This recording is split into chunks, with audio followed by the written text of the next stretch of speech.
آپ کیا سمجھتے ہیں رغائی صاحب کہ کیا اس وقت کے میڈیا کا کردار ہونا چاہیے تھا، اور خاص کر کے ایک بڑی کنٹروورشل ہیڈ لائن تھی جس کے بعد میں عباس اطہر صاحب نے بہت وضاحت کی، لیکن اس کے باوجود وہ بھٹو صاحب کے ساتھ منسوب ہو گئی اور اس کو شاید کلیئر کرنے میں وہ بھی ناکام ہوئے، ادھر ہم ادھر تم.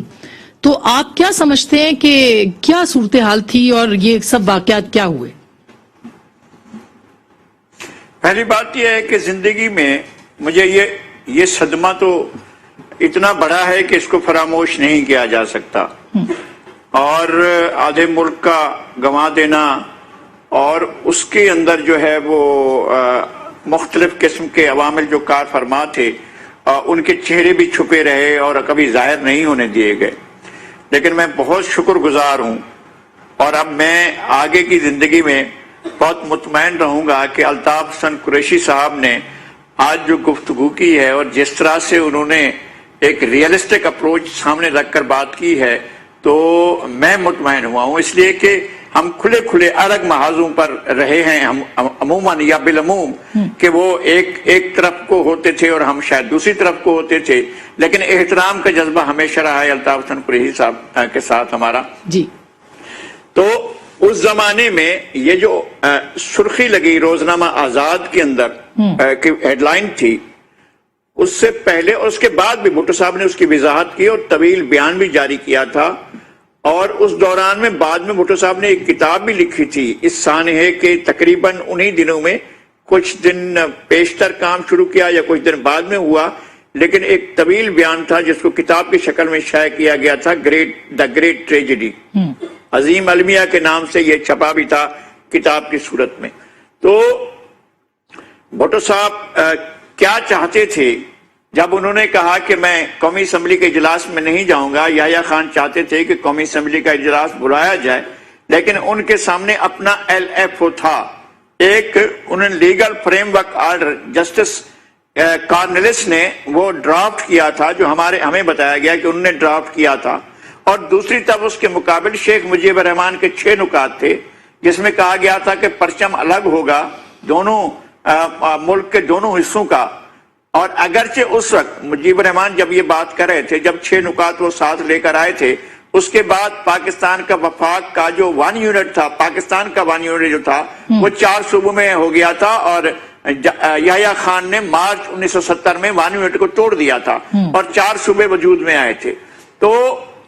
اور الیکشن بھی 5 صوبوں کے، مشرقی پاکستان ایک صوبہ تھا اور 4 صوبے ویسٹ پاکستان کے، تو ان کے الیکشن ہوئے تھے. تو وفاق کی جو جوریسڈکشن ہے وہ بڑھ گئی تھی.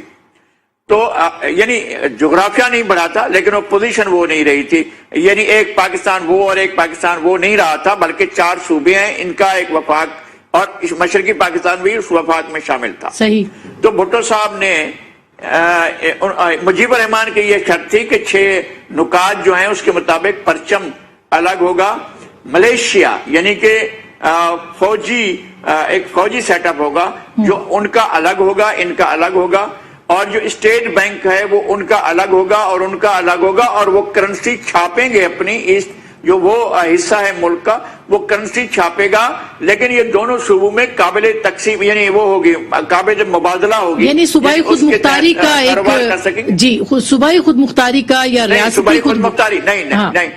یہ صوبائی خود مختاری نہیں تھی. صوبائی خود مختاری ایسا نہیں ہوتی ہے، آپ یا تو فیڈریشن ہوتے ہیں یا آپ کنفیڈریشن ہوتے ہیں یا آپ الگ الگ صوبے. مگر لغائی صاحب یہ اسٹیج تک آپ کہہ رہے ہیں کہ 1 یونٹ کے بعد جو تھا وہ بنگلہ دیش جو بنا اور مشرقی پاکستان کے اندر ایک انریسٹ ہوا کہ آپ 1 یونٹ نہ کریں، پارلیمانی نظام اور جمہوریت لے کے آئے، اور اس کے اندر پھر وہ یہ کر رہے تھے. کیا یہ کاز جو تھا اس کا بیسک وہ 1 یونٹ تھا جس کے بعد وہاں نفرت پیدا ہوئی؟ ایک تو یہ بات ہے کہ 1 یونٹ نے یہ پھر پیرٹی بنا دی گئی، اور بنگال کا رائٹ آف گورننس جو ہے اس کو سلب کر لیا گیا، اور ملک میں مارشل تھا، یعنی 58 کے بعد مارشل لگا ہے، اور جو آئین آیا 62 کا وہ بھی مارشل کی ہی ایک شکل تھی. بالکل. ایوب خان کے وہ ہمارے فیصل آباد کے ایک سیاستدان نے تبصرہ کیا تھا، ایم حمزہ صاحب نے، کہ یہ جو ہے یہ فیصل آباد کا وہ ہے گھنٹہ گھر ہے جس کے چاروں طرف گلیاں جو ہیں وہاں آ کر ملتی ہیں. جو آئین جو ایوب خان نے بنایا ہے اس کے تمام طاقت کے سرچشمے ایک ہی ذات میں آ کر ختم ہوتے ہیں, وہ ایوب خان کی ذات ہے. تو وہ آئین جو بنایا گیا تھا اس نے اور زیادہ کردار ادا کیا. پھر اس کے بعد اس سے پہلے ہو رہا تھا, آپ نے ان کا مینڈیٹ نہیں کیا, تسلیم نہیں کیا 1953 میں. جب 1953 میں اے کے فضل الحق نے الیکشن جیتا, آپ نے اس کا رزلٹ نہیں بنا, 3 مہینے کے بعد آپ نے کہا یہ غدار ہے اور اس کو ہٹا دیا. پھر آپ نے کیا کیا کہ انہی کو بعد میں گورنر بنایا اور ان کے الیکشن کو تسلیم نہیں کیا, لیکن بعد میں ان کو گورنر بنا دیا گیا. یہ وہ شخصیت ہے جنہوں نے قرارداد پاکستان پیش کی تھی, ان کو ہم نے چند سال کے بعد جو ہے اس کو کہا کہ تم غدار ہو, اور اس کے بعد ان کو اقتدار سے الگ کیا گیا, ان کا مینڈیٹ نہیں مانا گیا. پھر ان کو گورنر بنایا گیا. پھر اس کے بعد ملک میں مارشل لا لگ جاتا ہے. مارشل لا لگنے کے اور بہت سے اسباب تھے, اس پر ہم بات نہیں کر رہے ہیں, لیکن ایوب خان کی ڈائریوں کو جا کر دیکھیں, وہ تو بنگال کو الگ کرنا چاہتے تھے. یحییٰ خان ہنری کیسنجر کو کہہ چکے تھے, اور Henry Kissinger on the record ہے کہ یحییٰ خان نے کہہ دیا تھا کہ ہم اس پاکستان سے بنگال سے نکل جائیں گے. تو پھر یہ سارے کا سارا کیوں ہوا؟ اچھا, پھر یہ کہ 70 میں الیکشن کے اناؤنسمنٹ سے جب 1 یونٹ کو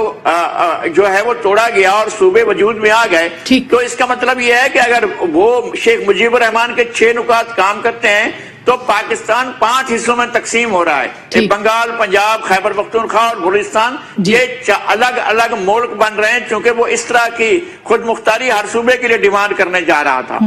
پہلے تو کہہ رہا تھا کہ 2 حصوں کے درمیان ہو. جب وزیر اعظم بن رہا ہے تو وہ یہ کہے گا کہ جناب یہ 1 یونٹ جو ہمارا جو 6 نکات ہیں, یہ کہتے ہیں کہ پاکستان کو ہی اس کے اس طرح سے 5 حصے کر دیے جائیں کہ سب کی کرنسی اپنی ہو, فوج اپنی ہو, اسٹیٹ بینک اپنا ہو, سب کچھ اپنا ہو, کاروبار بزنس بھی سب کا اپنا ہو, اپنا انٹرنیشنل کاروبار بھی سب صوبے اپنے اپنے طور پر کریں. یہ مجیب الرحمان کا تھا. اگر آپ نے اس ایجنڈے کے تحت الیکشن لڑنے کا اجازت دی تھی تو پھر آپ آئین اس طرح سے بنانے دیتے, لیکن آپ نے ایسا نہیں کیا. بھٹو صاحب کا کہنا یہ تھا کہ ہم فیڈریشن کے تحت رہ سکتے ہیں. ٹھیک.